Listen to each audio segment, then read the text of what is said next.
Bienvenue sur les ondes de Bonjour l'Égypte. Tout d'abord, bonjour Maha. Bonjour Nawal.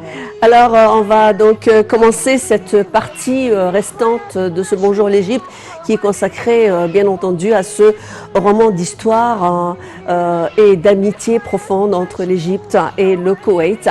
Le président donc vient d'entamer une visite importante de coordination avec Cheikh Nawaf Sabah et où il a été donc question de plusieurs questions d'ordre régional et international et aussi des questions importantes. Peut-être je vais commencer par le côté de la couverture des médias koweïtiens qui ont été vraiment resplendissants. Ils ont parlé tous unanimement de la générosité de l'Égypte, de la générosité du président Abdel Fattah al-Sisi, surtout que ce soit le quotidien Siasa Koweïtiya ou que ce soit Al-Anba, Al-Qabas, Al-Nahar, etc.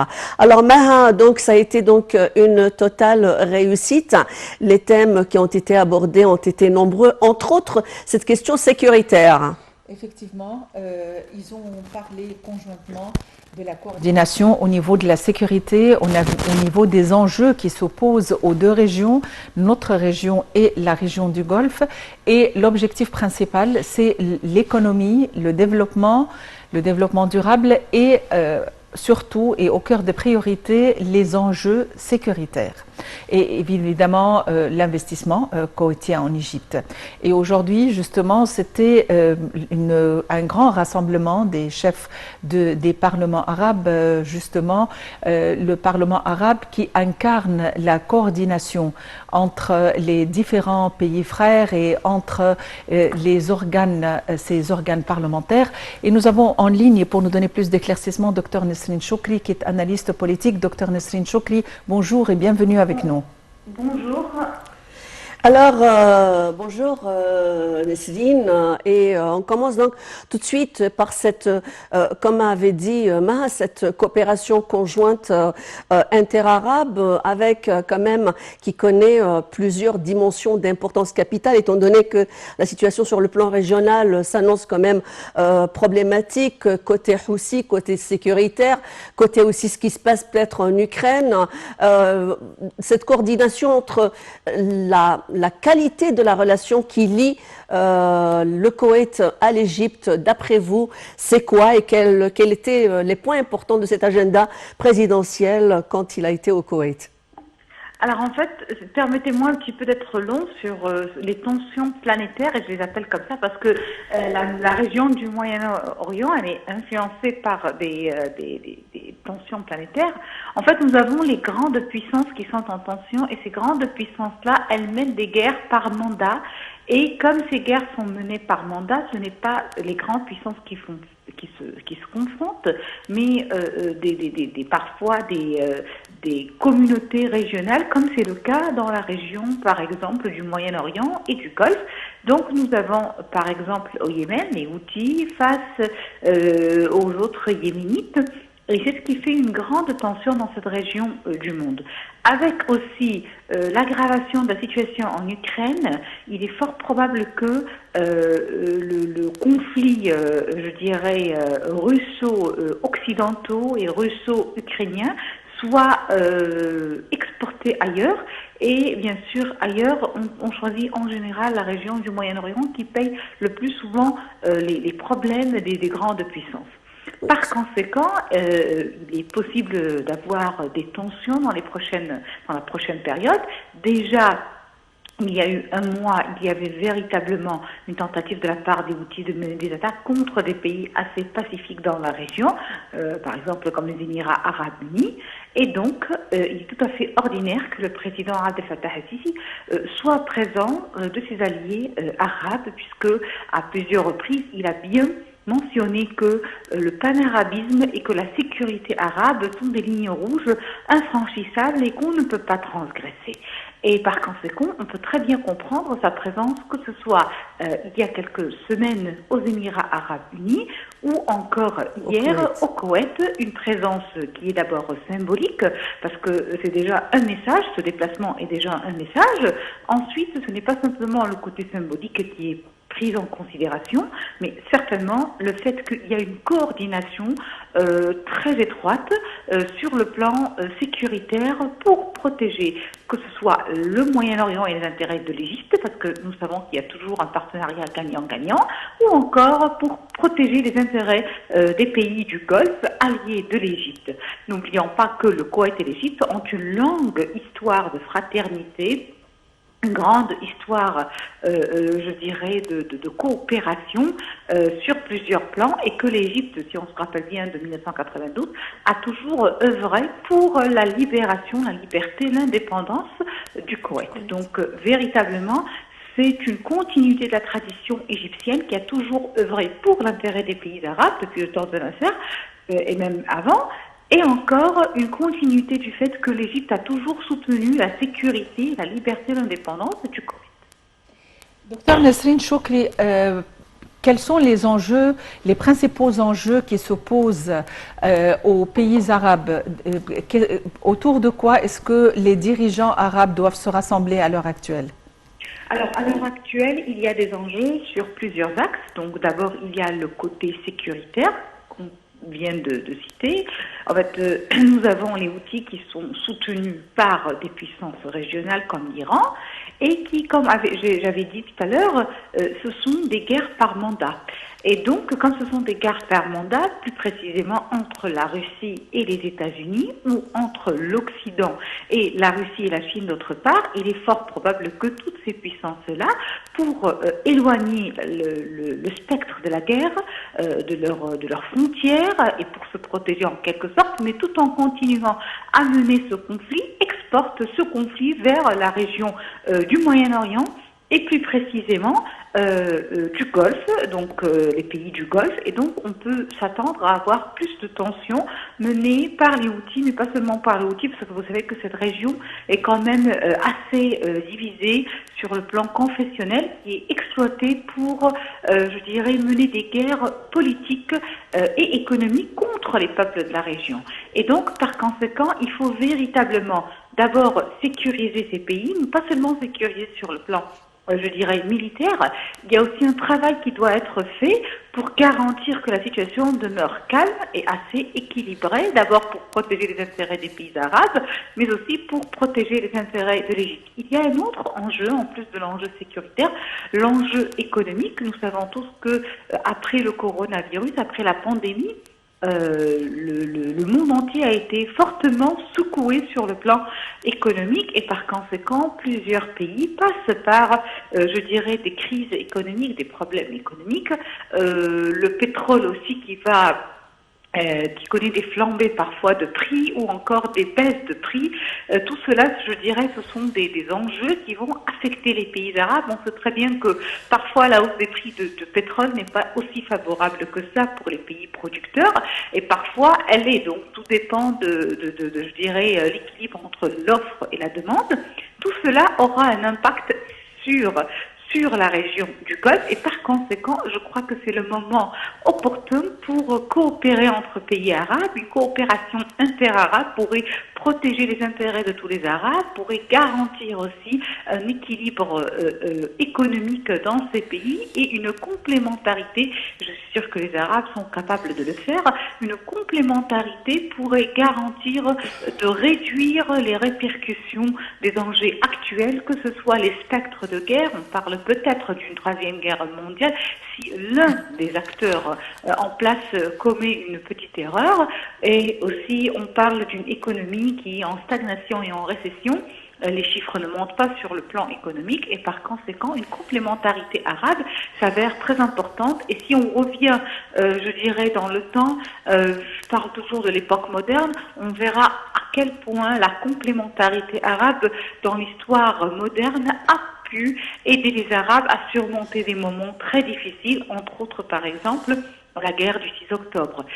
Aussi, il ne faut pas oublier que le Koweït est un partenaire économique important de l'Égypte et qu'il est un partenaire qui investit souvent en Égypte. Donc, véritablement, je crois que c'est une coopération très importante qui continue une tradition aussi ancienne que le temps et qui met en relief comment ces relations de fraternité peuvent continuer toujours à réaliser les intérêts des deux peuples, mais aussi les intérêts de la région. Parce que ni l'Égypte ni le Koweït ne sont je dirais, séparés de leur voisinage. Ce sont deux pays qui ont une importance dans leur voisinage et qui ont toujours œuvré pour la paix dans Oui. la région. Alors, Nesrine, un point important sur lequel vous êtes retourné tout à l'heure, c'est bien entendu ce bras de fer, cette crise russo-occidentale, avec aussi aujourd'hui à l'ordre du jour, c'est le début d'une rafale de sanctions contre la Russie. Donc, quand on parle d'énergie, quand on parle justement de substituts énergétiques, si jamais cette question, cette problématique perdure entre la Russie d'une part et par exemple l'Europe d'une autre part, est-ce que l'énergie, on va se tourner vers le Golfe et avec la flambée du prix du pétrole, quelle pourrait être la position justement de ce Golfe, de ce Moyen-Orient dans ce bras de fer?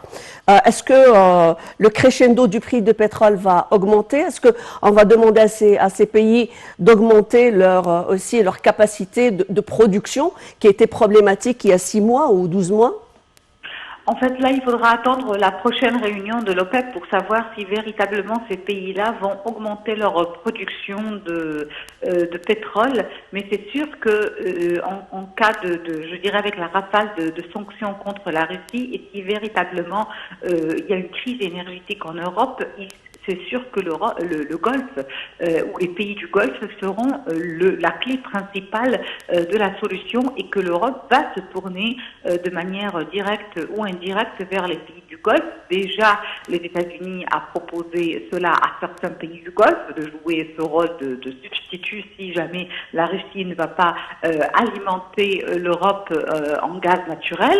Donc, on s'attend bien à ce que oui, le Golfe joue ce rôle-là. Après, en ce qui concerne les prix, je dirais, des carburants, je crois que toujours les pays de l'OPEP, même quand ils élèvent les prix, il y a toujours eu une certaine sagesse pour que ce soit toujours dans un cadre très logique et pour éviter une flambée terrible des prix. Donc je crois qu'il y aura une certaine, je dirais pas modération des prix, mais un certain compromis. Peut-être que ce compromis ne sera pas toujours à la portée de tous les ménages, mais au moins il pourra garantir je dirais que la planète continue à tourner de manière correcte sur le plan économique, parce que qui dit carburant dit certainement économie et dit... Si jamais il n'y a pas le scénario de la guerre, bien entendu. Si jamais il n'y a pas le scénario de la guerre, bien sûr, il n'est pas véritablement, je dirais... Oui, encore d'actualité. Oui. Non, même si je crois que toutes les parties quand même essayent d'éviter la guerre, surtout l'Europe, surtout la France, elle a déjà affiché cette position. Je ne crois pas que la Russie serait prête pour véritablement une guerre. Une guerre serait véritablement une erreur commise par l'un ou l'autre des partis, mais je ne crois pas qu'elle est en place. Mais aussi, il faut savoir que c'est quoi la guerre? Parce que pour moi, une guerre n'est pas toujours des troupes, c'est aussi déjà ce qui se passe, c'est une partie de la guerre. Oui, docteur Nesrine Chokri, justement, on a parlé de la flambée des prix du pétrole. Et de l'autre côté, il y a une guerre est envisagée. Dieu seul sait si vraiment la guerre va avoir lieu ou pas. Est-ce que ceci pourrait quand même nous donner un mauvais présage de crise économique? Je crois que déjà 2022, dès le début, c'est affiché comme étant l'année des crises économiques, puisque déjà elle a commencé avec une sorte de stagnation. Et puis, il y a aussi la Fed, Federal Reserve Bank aux États-Unis, qui a parlé d'élever les taux d'intérêt, une hausse des taux d'intérêt de la Fed et de la BCE, la Banque Centrale Européenne, pourrait déjà, je dirais, causer davantage une inflation, avec une inflation mondiale, et je répète bien mondiale. La situation n'est pas déjà assez facile. Là, la hausse des prix des carburants et aussi avec une guerre, le spectre de la guerre, déjà même avant qu'elle commence, elle a déjà causé la hausse des prix du carburant après quelques heures du discours de Poutine. $2 par baril, donc c'était déjà assez.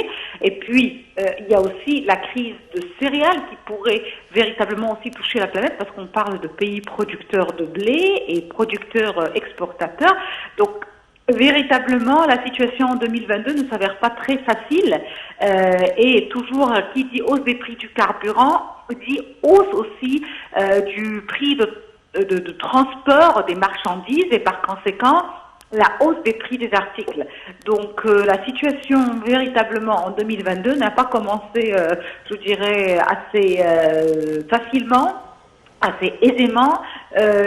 Les rapports économiques que l'on peut découvrir sur les sites spécialisés d'économie aussi n'annoncent pas une année très facile, mais je dirais qu'on croise les doigts pour qu'il y ait un élément ou autre qui puisse véritablement permettre de rétablir l'ordre dans l'économie. Vous savez que l'économie, elle est aussi volatile que plusieurs domaines dans la vie, c'est-à-dire que l'économie, elle change de situation, de position, elle change même de statut avec les moindres éléments qui changent sur la scène politique. Je crois que si peut-être il y a une accalmie dans les prochains jours, voire semaines, on attend de voir, l'économie pourrait être remise en ordre. Mais de toute façon, on a déjà endossé les erreurs commises durant la gestion de la pandémie du coronavirus, avec les confinements totaux qui s'avèrent être véritablement une cure très amère. Alors on va voir ce qui va se passer déjà avec cette cure amère et les tensions actuelles dans la région des Balkans, de la Russie. Et n'oubliez pas que en plus de cela, il y a déjà à la fin de l'année 2021, le dossier afghan qui reste encore une épine, je dirais, qui pourrait compléter le tableau de manière très noire. Alors, docteur Nesrine Chokri, vous êtes journaliste au Progrès égyptien. Merci pour ces amples éclaircissements. On aura l'occasion d'encore d'approfondir le sujet. J'espère que le scénario futuriste de la guerre nous sera épargné à tous et au globe en général, parce que personne ne peut être marin. Donc aujourd'hui, en 2022, peut payer ou cautionner, bien sûr, cette question de la guerre. Et autant profiter des expériences précédentes. Quelle guerre était au profit des deux côtés? Eh bien, tu sais, c'est une question de comptage, parce que parfois, il y a de la malice qui s'opère derrière pour mettre au compte zéro partout les dettes et d'autres conspirations. Voilà, Maha, merci d'avoir, on a fait une petite trotte aujourd'hui de ce Bonjour l'Égypte dans ce milieu aujourd'hui d'événements importants qui ont été donc entamés au sein de la Ligue arabe avec cette série de discernements, d'honorifications des grandes personnalités éminentes du monde arabe qui ont contribué à l'élaboration de l'économie, mais aussi aux spectres sociaux dans le monde arabe. Effectivement, c'est un lien, c'est un pont d'entente entre les différents partenaires arabes, les différents actionnaires arabes, et autant les lier avec les organisations parlementaires régionales et internationales. Merci de nous avoir suivis. Très bonne fin de journée à tous et à la prochaine.